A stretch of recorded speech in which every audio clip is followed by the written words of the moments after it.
തൃശ്ശൂരിനെ സംബന്ധിച്ച് തൃശ്ശൂർ ജില്ലയിൽ മഴയുടെ തീവ്രത കുറഞ്ഞിട്ടുണ്ടെങ്കിലും രാവിലെ ഒരു 6:45 മണി മുതൽ തന്നെ വ്യാപകമായി മഴ പെയ്തുകൊണ്ടേയിരിക്കുന്നു. പക്ഷേ മഴയുടെ ശക്തി, അതായത് പെയ്തിറങ്ങുന്ന വെള്ളത്തിൻ്റെ അളവ് കുറവാണെന്ന് മാത്രമേ ഉള്ളൂ. പക്ഷേ മഴ നിലച്ചിട്ടില്ല, തുടർച്ചയായി മഴ പെയ്തുകൊണ്ടിരിക്കുന്നു.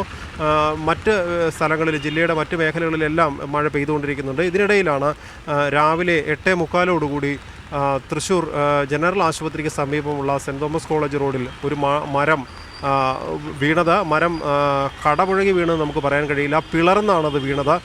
വലിയ ഒരു മരം. ആ മരത്തിൻ്റെ ഉൾഭാഗം യഥാർത്ഥത്തിൽ അതിൻ്റെ ഉൾഭാഗം പൊള്ളയായിരുന്നു.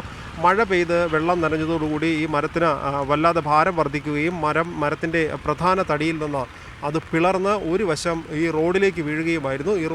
മരം റോഡിലേക്ക് വീഴുമ്പോൾ ഇതിനടിയിൽ അവിടെ പാർക്ക് ചെയ്തിരുന്ന 2 ഗുഡ്സ് ഓട്ടോറിക്ഷകൾ ഈ മരത്തിനടിയിൽ കുടുങ്ങി. ഒരു ഓട്ടോറിക്ഷ അത് പൂർണ്ണമായും, മറ്റൊന്ന് ഭാഗികമായും തകർന്നു.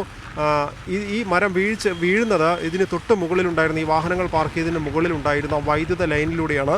11 kV ലൈൻ ഉൾപ്പെടെ ഇതിലെ കടന്നുപോയിരുന്നു. ഇതിന് മുകളിലേക്ക് വീഴുകയും വൈദ്യുതി കമ്പികളെല്ലാം പൊട്ടുകയും ചെയ്തു. ഈ വൈദ്യുത കമ്പി തകർന്നത് മൂലം തന്നെ ഈ ഭാഗത്തുള്ള വൈദ്യുത ബന്ധമെല്ലാം തകരാറിലായി.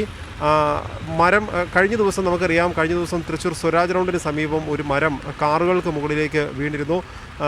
അതിന് സമാനമായൊരു സംഭവമാണ് ഇപ്പോൾ ഇന്നുണ്ടായ സംഭവത്തിൽ. പക്ഷേ ആളപായമുണ്ടായില്ല. കഴിഞ്ഞ ദിവസം മരം വീണപ്പോൾ 2-3 പേർക്ക് ചെറിയ തോതിൽ പരിക്കേറ്റിരുന്നു. കാറുകൾ തകരുകയും ചെയ്തിരുന്നു. ഇന്ന് വാഹനം കടന്നു പോകുമ്പോൾ ഈ പാർക്ക് ചെയ്തിരുന്ന മരം വീഴുമ്പോൾ ഈ പാർക്ക് ചെയ്തിരുന്ന 2 ഗുഡ്സ് ഓട്ടോറിക്ഷകൾക്ക് മാത്രമാണ് അപകടമുണ്ടായത്.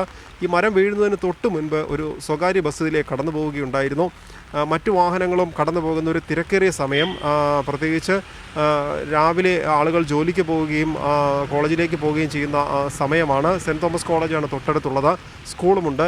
ഈ സ്കൂളുകളിലേക്കും കോളേജിലേക്കും വലിയൊരു അപകടമാണ് ഒഴിവായത്. കാരണം ഈ മരം വീണ് വലിയ ഇലക്ട്രിക് ലൈനുകൾ പൊട്ടുന്ന അവസ്ഥയുണ്ട്. ഒപ്പം തന്നെ ബസ് അല്പം മുമ്പാണ് കടന്നുപോയതെന്ന് തിയോഫിൻ പറയുന്നു. എന്തായാലും വലിയൊരു അപകടം ഒഴിവായി.